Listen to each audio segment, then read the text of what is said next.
Welcome to Distracted, the podcast with Angela Lockwood, the place where you will find practical brain-boosting strategies, expert insights, and real-life stories to help busy brains thrive in the age of distraction. Let's go. Welcome to Distracted. I'm Angela Lockwood, and today is a very special episode for all of you amazing team leaders, hardworking managers, people who lead teams of people. It is a very practical strategy podcast episode today. So this will require you to get a pen and piece of paper. And if you are out exercising, if you're driving, you can come back to it later and just write those talking points down, because there are strategies today that I'm going to cover with you to help minimize the overwhelm for your teams. Now, the reason this episode has come about, I have done a lot of work recently across different industries with teams, and the manager or the team leader has asked for me to come in to speak to the team about how they can stay focused through their work, how they can look after their own well-being, not get pulled in so many directions. How can they feel connected to their work, and how can they feel like their day is being productive? But what I'm finding is that the team leaders and the managers are actually struggling with this themselves. And because they're struggling with this themselves, the team is getting mixed messaging, that they're being told one thing, but they're seeing a different thing, and they're seeing different behaviors, different messaging. And when that happens, when they're looking to the person that's trying to look after them, and they're seeing incongruence to the messaging, to their actions, then it can get pretty confusing within a team.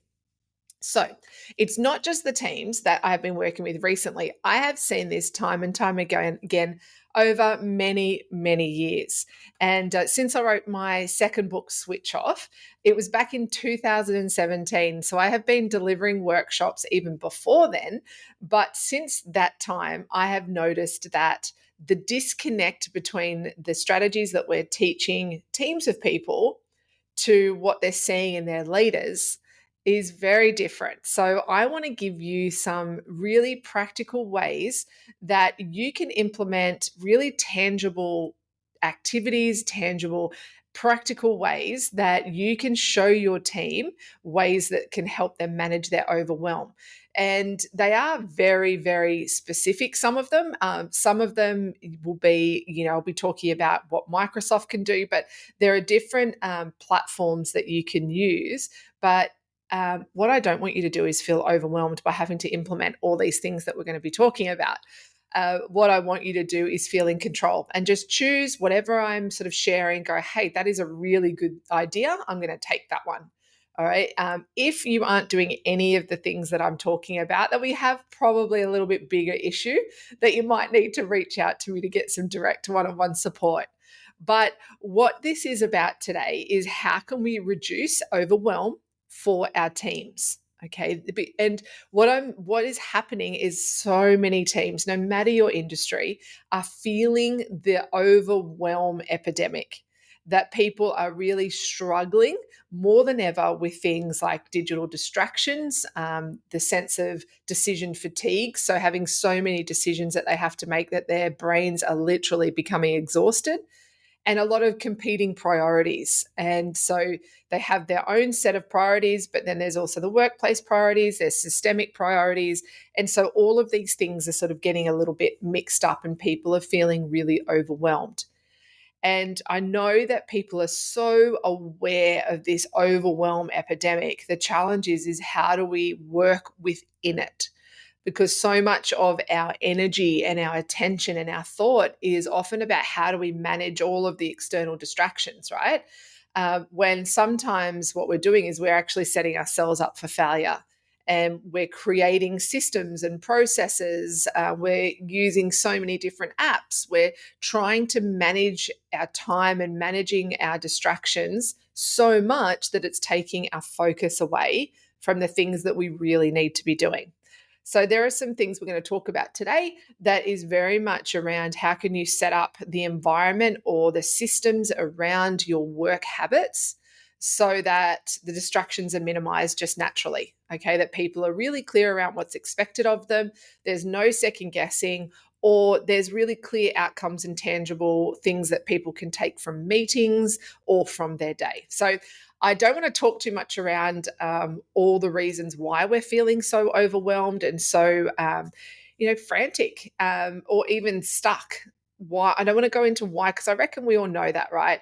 Too busy, too many competing priorities, too many distractions, too many external expectations. We are just feeling like we're running ragged. So let's have a look at some of the different strategies through the lens of my framework, which is the AIM framework, where I look at awareness, intention, and mastery. And it's a really practical model to help teams regain control. And through the workshops that I run within organizations, I step people through in a lot of detail this AIM model around how they can apply these three things of awareness, intention, and mastery into the workflow of their day. Because you know that there's research, right, that has shown around the UC Irvine study in particular that shows that we are interrupted every single 3 minutes. Like every 3 minutes, we get interrupted by something. And it could be a notification that pops up on our computer. It could be someone walking in. It could be overhearing a conversation. It could even be our internal thoughts, right? That every 3 minutes we're getting interrupted, but it's taking us, 20 minutes longer, 20, 23 minutes to regain our focus back after we're interrupted. So we're almost in this cycle of constant interruption and trying to get back to a state of focus. So no wonder we're always constantly being pulled in so many directions, right?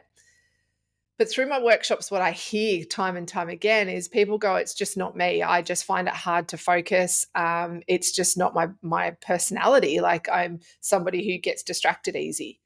I just want to dispel that myth before we jump into this. Is yes, there is lots of different. There's neurodiversity amongst people. And some people do have different ways that they focus. Some people do have different ways that they manage their distractions. Some people require different strategies than others. But focus isn't an actual personality trait, it is a skill that can be learnt. So, teaching the skill of how to focus is something that we can develop. So, if you are somebody who you feel naturally becomes distracted, then it's okay. There is ways that you can implement into your day to help you stay focused. And the more that you practice this, and the more that you sort of develop these mastery skills, they become so much easier. It becomes so much easier to stay focused through your day. But you as a manager, you as a team lead, you can actually help your team be successful and not set them up for failure. Now, I'm not saying you do this deliberately. I am sure you did not set your team up for failure deliberately, but maybe through complete, just not aware. You're not aware. This is just the way that your manager might have done it with you. It's the way that you've seen, things done.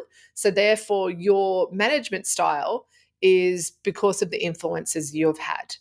But I'd like to maybe challenge some of those influences. If they're not working for you and you're seeing that your team is frantic and that your team there's a little bit unrest among your team, or you're seeing that they're quite exhausted, then maybe it's time to shift a couple of the ways that you're doing things to help them feel like they're in control of their time, that they've got the energy to get through the day, and just purely through the way that you're designing the things that you do as a leader. Okay. So, what I want you to think about before we jump into all of these practical strategies, because I do want to go into those, there's some really cool ones I want to go through with you. Just have a quick think. What are the top 3 distractions that you see impacting your team right now? So, think of your team, almost take like a helicopter view, look at your team and think, what are the things that they're struggling with the most right now? What are the things that are impacting on their time and their ability to get really good work output? Now, if you're listening to this going, do you know what? My team's functioning really well at the moment. We've got really good outputs. We're meeting our key milestones. We're actually ticking along really well. Use this time and through this episode and this conversation to think, well, what is it that you're doing that's creating that environment for them? Because we know that managers and leaders take really, they set the tone of a workplace, they set the expectations of the workplace. So if your team is ticking along and everyone feels like they're in control and everyone's really thriving, there is something that you're doing also to create that environment for them. So use this as a great opportunity to think, well, what am I doing to manage these potential distractions for them? So, if you've thought about what are those top three distractions, this is the first step to becoming really aware of what's going to work for your team. And I talked about that AIM model. Awareness is always the first step in helping people understand focus and distraction and how to work with both. So, if you can have a look at that and go, well, what are the top three distractions in my team right now? Um, and being aware of those, if you have the ability to write those three things down. And I want you to have a look at those three things and think, are they internal distractions for your team? So things like stress, that they're mind wandering in a way that's not great for them. Are they, is there a lot of turmoil at the moment within the organization? Is there, impending changes that are coming up that people are feeling quite stressed by? Is there a lot of uncertainty at the moment? Or are they external things? So things like there are too many meetings. Does everyone complain about how many emails they're getting? Is there a lot of things that feel like they're outside of people's control that are impacting on them? So have a look at those three things and where do they fall? All right. So there are lots of different ways. We're going to literally jump straight into some of the strategies now that you can do as a leader to minimize overwhelm within your team immediately. Okay, so these aren't fluffy things.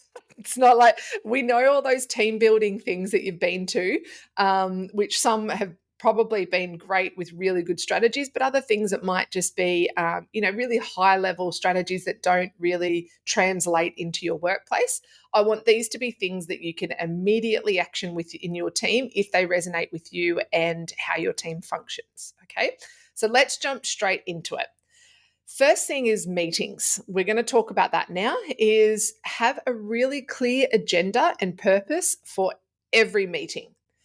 Now, I see time and time again, people's calendars are just stacked with back to back meetings, and there's no buffer zone between one meeting and the next. So they get to the end of the day and they've got all of these actions that they have to, action or implement, so what they're doing is they're staying after hours, or they're taking all of those actions to the next day, not actioning them, and then there's a whole lot of next day of meetings. And so what happens is the tasks or the action items or the conversations or even more meetings just flowing from one day to the next without being rounded off. And I talk to employees very often, and they often say, I don't even see the point in this meeting. So if your team doesn't see the point in turning up to a meeting, then the meeting there's going to be like this frustration cycle that's going to happen in the meeting where they're not really going to pay attention to what's going on in the meeting, because all they're doing is having that internal dialogue about going, there's no point me being here. What a waste of time. I could be doing other things. Or they might even be sitting on their computer in the physical space of the meeting, but they're doing nothing to do with what's actually happening in the meeting. They're working on something else. So having a really clear agenda and a purpose for every meeting. So they're two very different things, having an agenda and a purpose.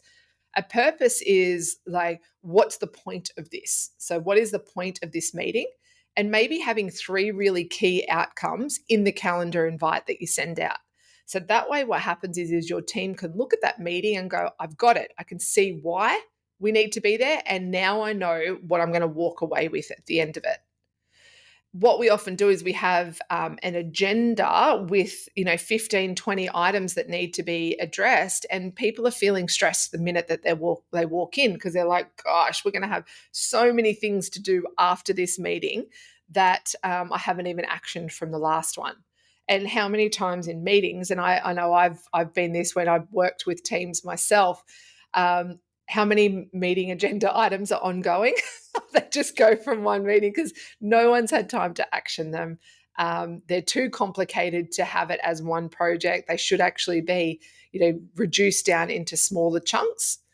But just think now, as a leader, what you can do to reduce the overwhelm for your team is to have a really clear purpose for what that meeting's about, and maybe not any more than 3 really key outcomes in the calendar invite.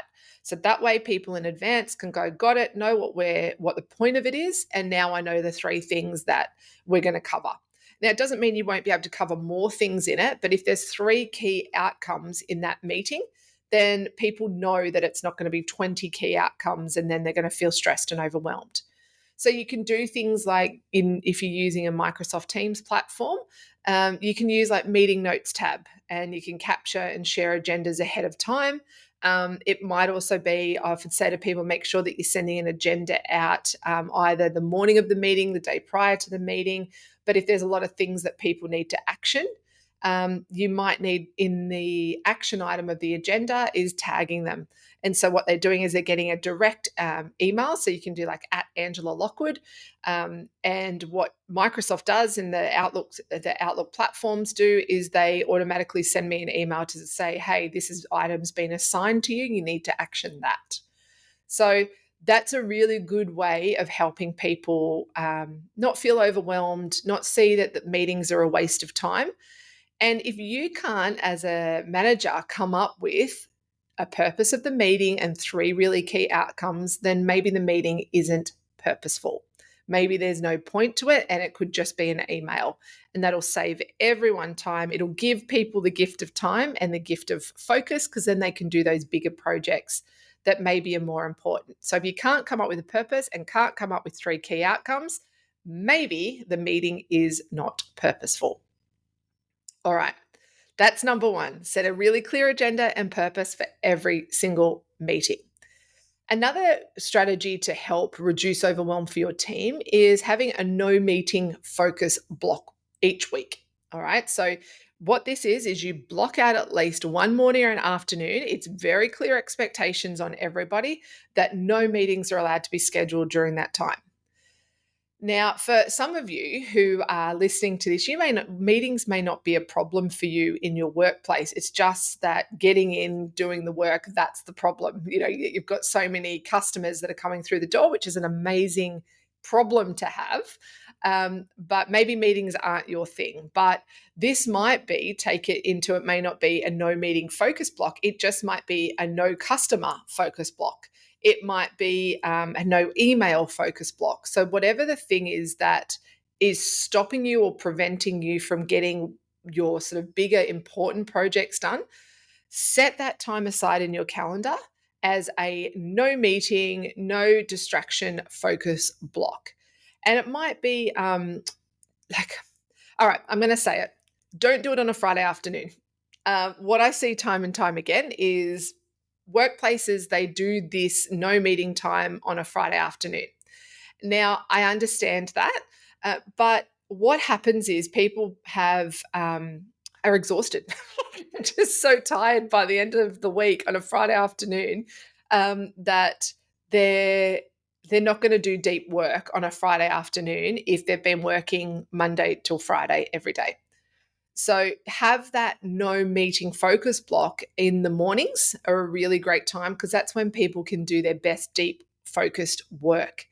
All right. So some people I see do in the afternoon. So they go, well, we're not going to do meetings in the afternoon so people can round off their day. But what we know is people focus best first thing in the morning when they've got the energy, they're not in decision fatigue mode, so they can get those deep projects done that they need to, or those complicated projects done that they need to.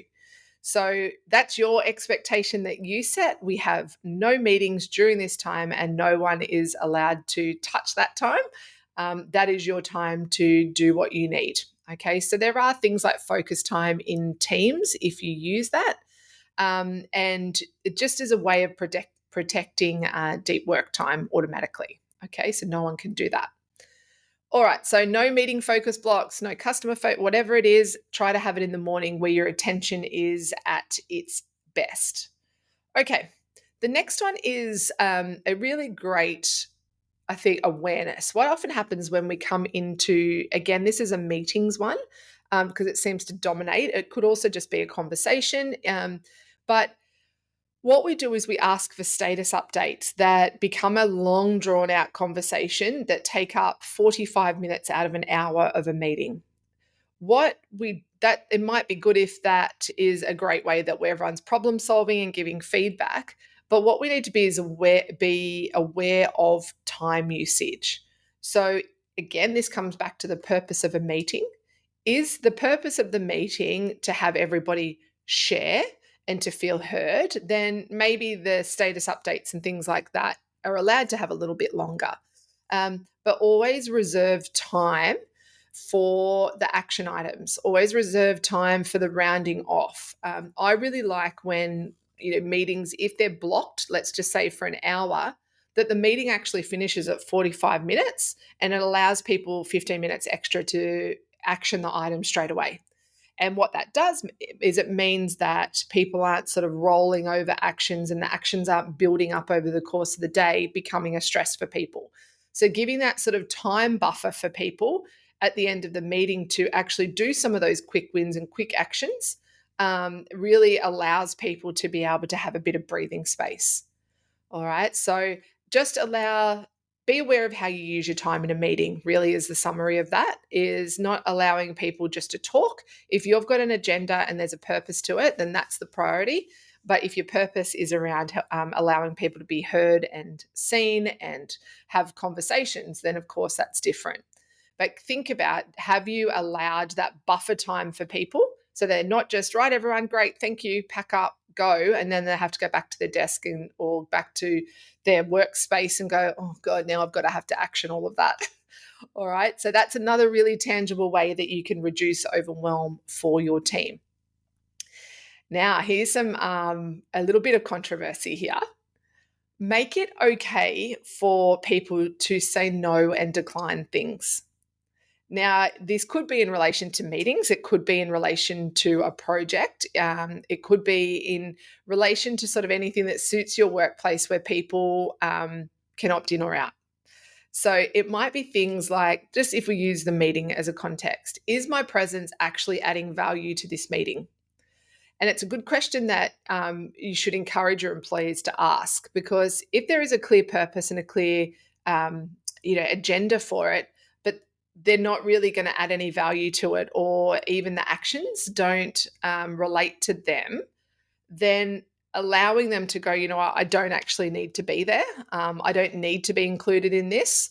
Then allowing them to do that. So optional attendance can also be tagged in team invites to reduce pressure for people. Okay, so sometimes people have to be there. Other times there are definite meetings or projects where people don't need, people just say, I'll loop you in. Sometimes people don't need to be looped in. And what we're doing is we're setting up an environment to make people feel overwhelmed, and almost by, what's the word? It's making them feel obliged to be a part of it because you've invited them. But most of the time, people don't need to be involved in that particular conversation.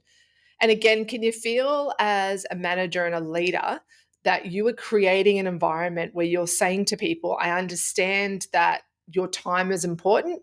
And as long as that they're giving the outcome that they need, that you need from them, and the work output that they need at the quality that you need, then just being aware of giving people some autonomy over how they use their time and the value that they're going to give to certain things. It allows people to feel so much more in control of their time, and what you'll find is a better work output because of it.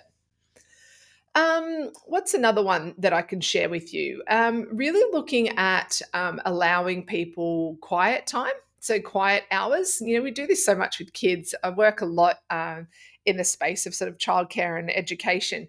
And what we do is we set up as almost like a non-negotiable, right, quiet time for kids, where everyone, the day, you just sort of press pause on their energy of the day.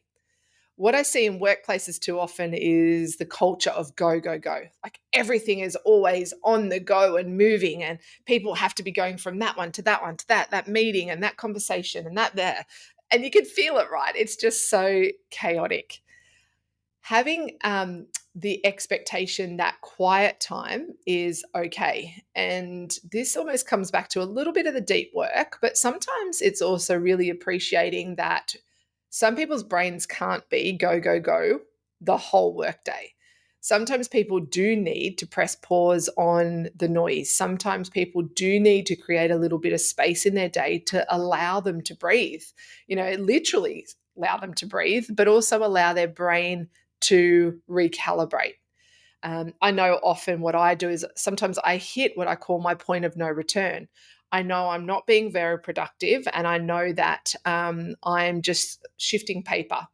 I'm not really doing anything of real value. So I know in those times, and it comes back to the awareness stage of my AIM model of awareness, intention, and mastery, is that awareness time. If you're aware of your overwhelm behaviors, and if you can instill in your team an awareness of their overwhelm behaviors and maybe distraction behaviors, then allowing them to have a bit of that quiet time. It might be, like just half an hour. I just no interruptions, or I've got headphones on. I'm just locked in half an hour. And I see a lot of people have different strategies of this in workplaces that work, some don't.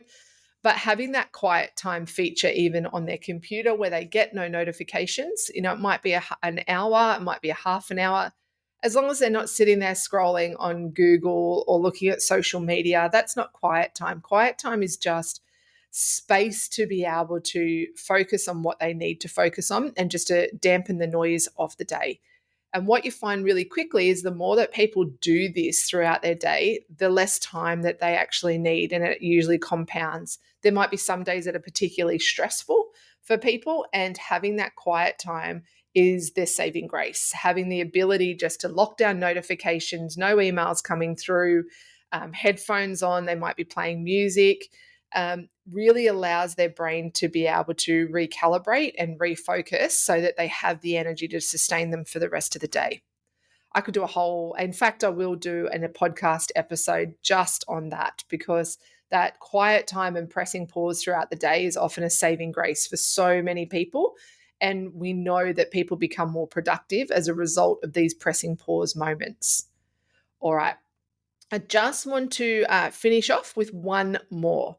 All right. There's so many I could share with you, but let's just finish off noting time with one more.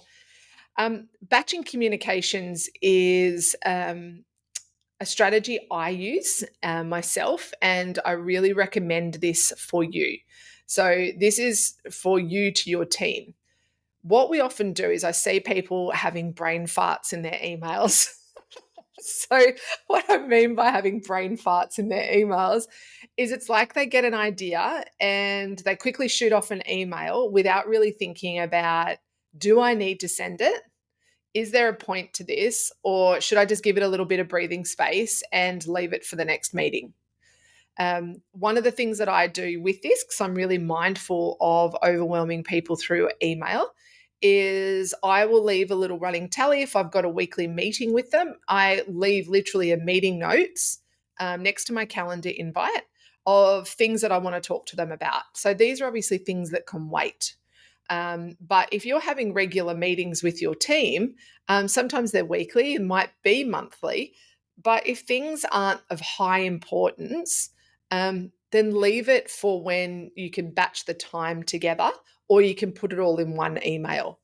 And I know a lot of people say with emails, they like the thread of the email, which I totally understand. But just be aware of, are you brain farting your emails? So are you having an idea or I've got to let them know that, and then you send off an email. What's happening is people are getting thousands of emails sitting in their inbox. So even though it seems to have been a great idea of yours in the moment, think of the receiver and think, do they have the capacity to action this? Do they know what I want from them for this? And have I given them the space to be able to really, think it through and to be able to action it? Or can it wait where I can actually batch it to them? It might be, you might do it on a, say, Tuesday morning. You do a few emails off to them. It sits there because you know that that's their day of admin. And then you give them the breathing space for the rest of the week. So that is something that is definitely within your control to minimize the overwhelm of your team by batching communications to reduce those constant interruptions that our team members get. All right. And it could be a schedule send. So if you do have one of those brain farts that you go, yep, I want to send it off to them. But you don't have to do it straight away. You can schedule send your emails so that they all go in one hit. Now, some people might feel really overwhelmed getting, 5 different emails from you in one hit. But if they're not getting any others from you during the week, man, that is like a gift of time and a gift of attention for them. Okay, so there's a few strategies for you, my beautiful team leaders and managers, to be aware of to reduce the overwhelm of your team. We know our teams are working super hard. We know that there's a lot of distractions. We know that people are finding it really difficult to stay focused, to be productive, to use their energy well. We've got people, so many people. There's a pandemic, dare I say it, of overwhelm and burnout that often as a manager and a team leader, some shifts in your behavior can have a really positive ripple effect through your team. And you know this while I'm talking this, if you are not the senior manager and you are getting those brain fart emails, or you're having to go to so many meetings that you actually don't really need to be in, but you're looped in, or you're looped into CC in emails, or you've got all of these interruptions constantly, then take a moment to reflect and think, am I doing the same thing to my team? Okay, so if the things that are happening to you, if you don't like them, be really aware that and ask yourself, am I doing the same thing to my team? Bring awareness to it. And if you are, this is the perfect opportunity for you to shift your behavior. So hopefully some of those things that we've talked about today has been really useful. There are so many more strategies that I could share with you, and we will do that in another episode. But if you are a leader or a team manager in your organization and you want support in this, that you know that you want to develop your skills as a leader and a really effective leader in your organization, and you'd love some support, please reach out to me at support@angelalockwood.com.au. I do mentoring with people just like you who are wanting the best for their teams and just needs to learn some of those strategies themselves of how to really be an effective leader and an effective team manager, so that your team can absolutely flourish. So if you are interested, then reach out to me at support@angelalockwood.com.au, and we'll have that conversation of how I can support you be the best manager and the best leader that you possibly can for your team.